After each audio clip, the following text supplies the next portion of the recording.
What's up, everyone? Welcome to another video. This is a very special podcast episode for me. I hope it is a special and helpful for you as well. This is my first ever collaboration or podcast episode with US visa officer.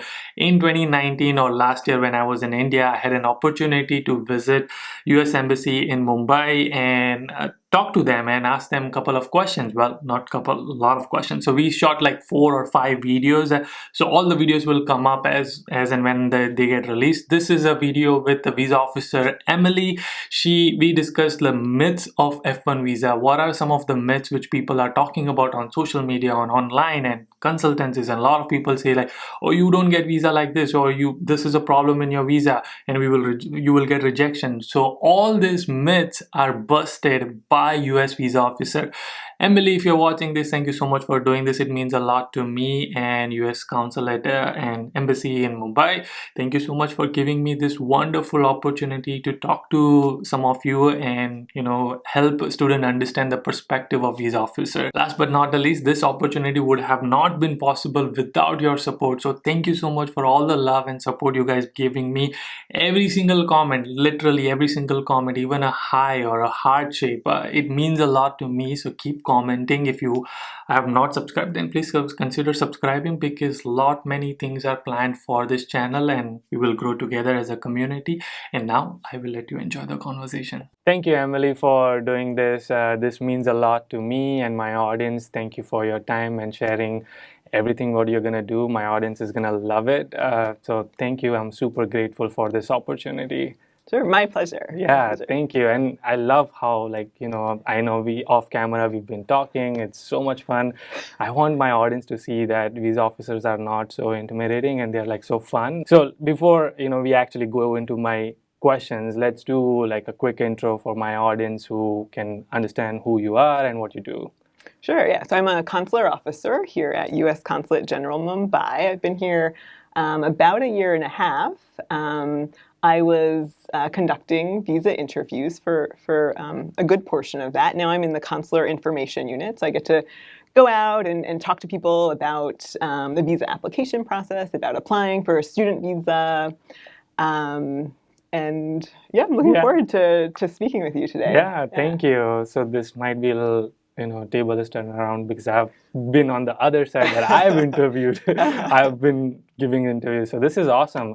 So, the way I've structured this video, I'm calling it like a myths of visa. So I've collected like a lot of myths, and that's why I want to kind of ask you, what do you think? And is that really true or not? So, and we'll go from like academics, and then from academics, we'll move into college applications, and then we'll go into like finances, and that's like that's where we'll end. So, okay. All right, cool. Sounds good. Yeah, so we'll start with like first very basic, which is very common myth, which people think that low GPA, which is like low scores in their bachelor's program. This is mainly for master students who's trying to get their master's degree in the United States, and their profile is low, or like they have a low GPA, and they think that that's like a red signal and a red light, and now that's why they got rejected. How true is that, or how much that impacts? Mm-hmm. So not necessarily, right? When a visa applicant comes to the window, the consular officer is thinking about 3 different criteria.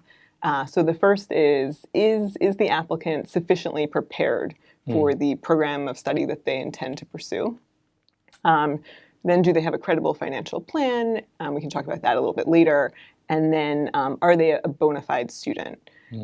So just as long as the student is able to talk about their program of study and their plans for their time at the school, a low GPA is not really like a yeah. And then I think the other thing to think about is that the officer is considering the totality of the applicant's circumstances, right? Yeah. So it's not that one small detail is going to necessarily affect the interview. They're looking at the whole profile of the student. Yeah, and same like going into a little detail of low GPA. What if the college which they did their bachelor's in, because when they're doing their bachelor's, they're not at that time they're not thinking they're going to go to United States to get their master's, and that college is not like well reputed, and they don't have a great ranking in India. So is that something considered as like, oh, he's not from well-reputed college? No. So that's also a myth. Yes, yeah. Because at the interview, the officer, and we say this both in terms of the school that the applicant intends to go to in the U.S., and then also you could say it about the college or university where the applicant has gone here in India. We're not adjudicating the school. We're adjudicating this application. Right. We're looking at this specific applicant's case. And if they meet the qualifications for the visa, that's great. Yeah, cool. And again, I know that a lot of my myths, I hope that you're going to be saying like, no, that's not true. But we'll see how it goes. And one of the other case which I saw was like a student who had like a little bit of backlogs in what is backlogs, right? Like they failed in maybe a semester or so, and then they they repassed that exam and then cleared it out before they graduated. How is that backlog impacting visa? And is that something like, oh, this guy has like 5 backlogs, he probably is not really good student, let's not send him? No, so also I think I would say a myth, right? If you think back to those 3 criteria, and I think the first and the third are probably most relevant. So you think, is this student prepared for the program of study? So do they have the degree that would allow them to pursue, the next level of education?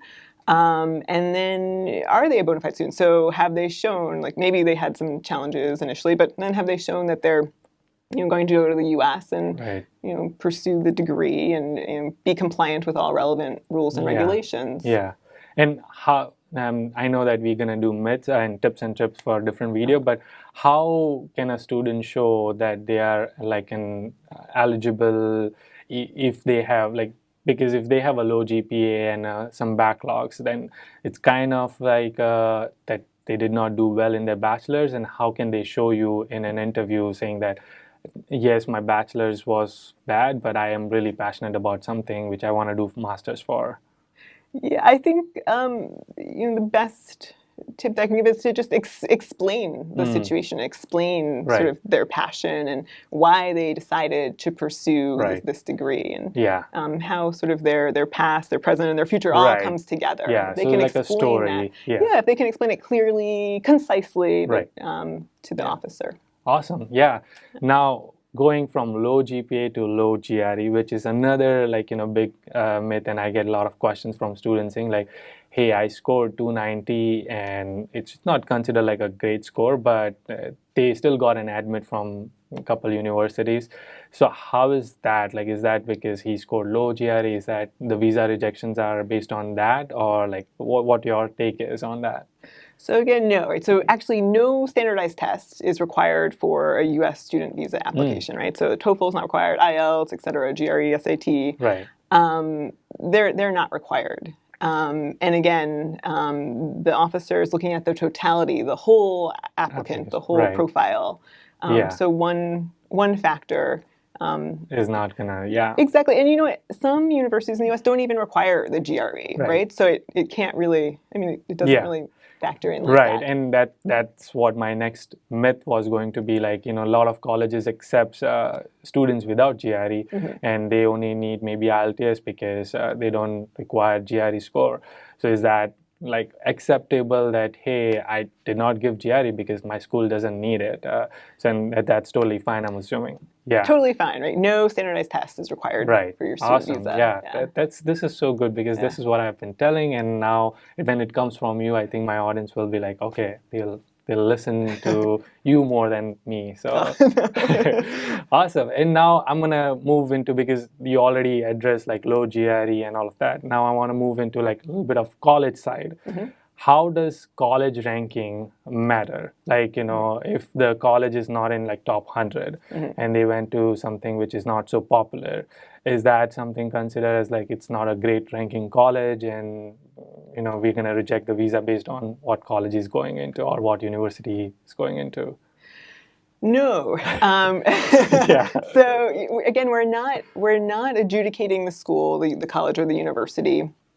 We're looking at the applicant, and is this applicant going to go to this university, whichever university it may be, and be a student, be compliant with all the regulations that are attached to student status in the U.S. And it doesn't matter which university. Right. And then I should also say that there isn't any official ranking system for U.S. Right. universities in the U.S. anyway. So if the student is nervous because there's this pre-notion that my college is not in like top 100, how do they address to you that, hey, it's not in top 100, but I really love the program in that school? So I'm assuming they just need to explain that why they chose that university.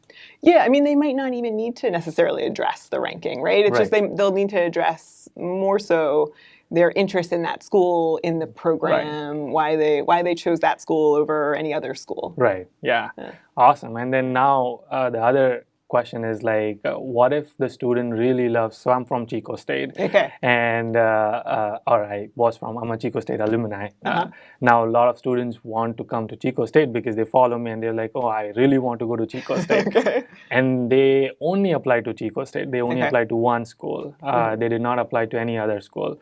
Is that considered as like a red signal? Like, why did you only apply to one and you did not apply to many other schools? No, not necessarily, right? As long as the applicant is able to explain why they were only going after that school, why they knew right off the bat that was the school for them. As long as they're able to explain that, then I think they should be okay. And what kind of information visa officer is looking when they're trying to explain like why only I chose this thing? So, for example, if I was only applying to Chico State, how can I explain you that this is it, this is my school, and this is what I went to go?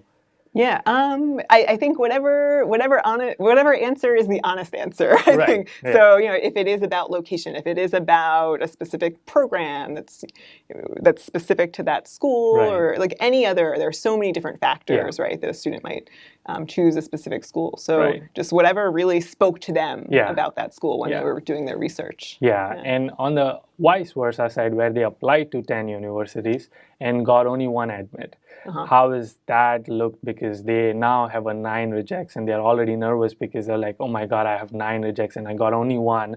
Is that looked upon that, oh, you only have one admit, you got reject from so many? So how is that look like? How is that case judged?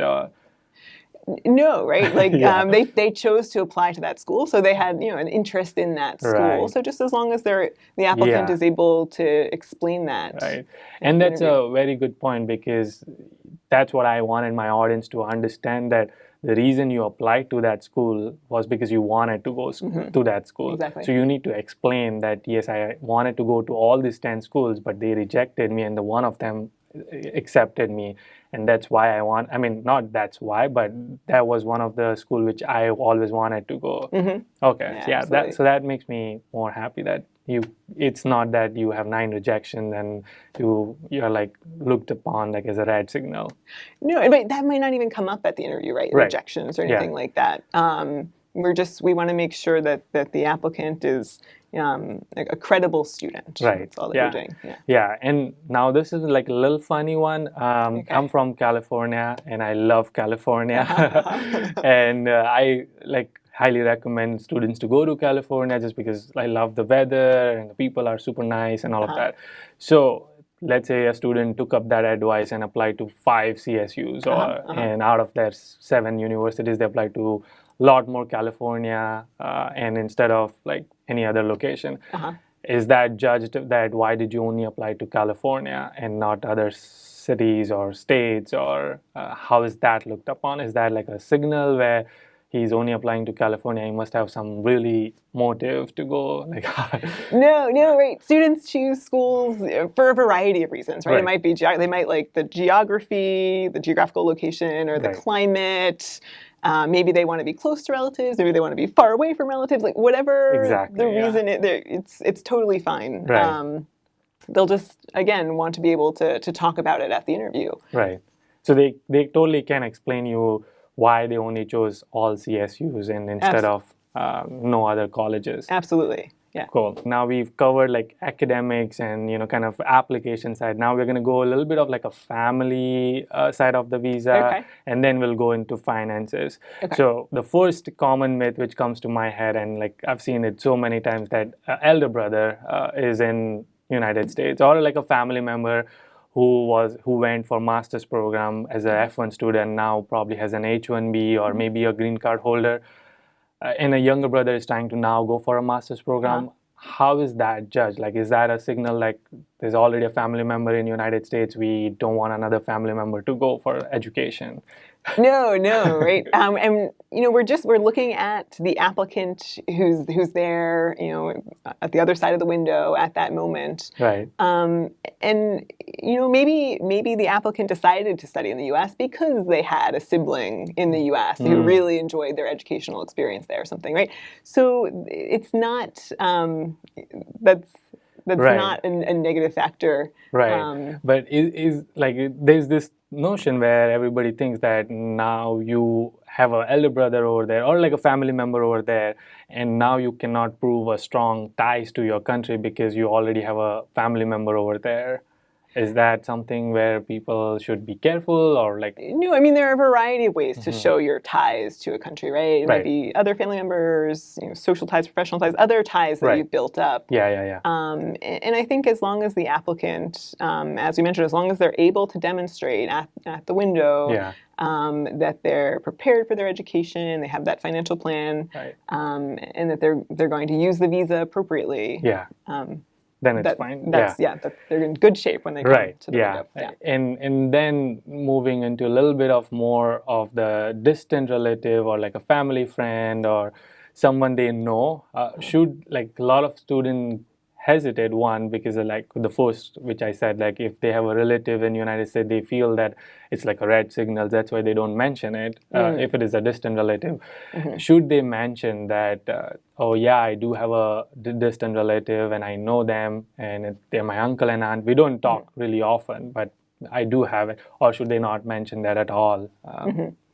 Yeah, so there is a question on the visa application from Right. the DS-160 about relatives in the United States. So if an applicant does have a relative in the U.S., they should mention that on the form, because they are, when they submit that form, they are affirming Right. that everything in the form is complete and accurate. Yeah. They'll also affirm that once again when they actually come to the consulate Yeah. for their interview. So they should be honest. And about having that a situation. distant relative or a family or a friend is not going to impact rejection or refusal of visa because they have someone over there.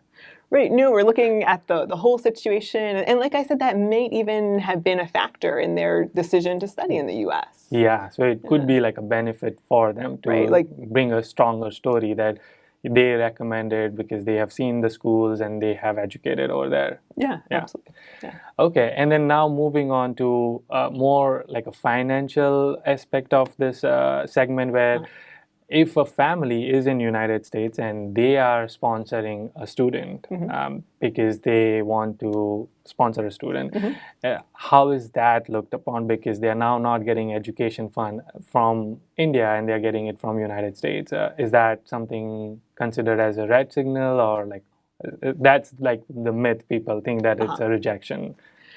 So no, right? we do want to make sure that the student has a credible financial plan for how they're going to cover their tuition expenses, their living expenses when they're in the U.S. But that plan, it can take a variety of forms. It might be funding from an aunt, an uncle, a cousin, brother, etc.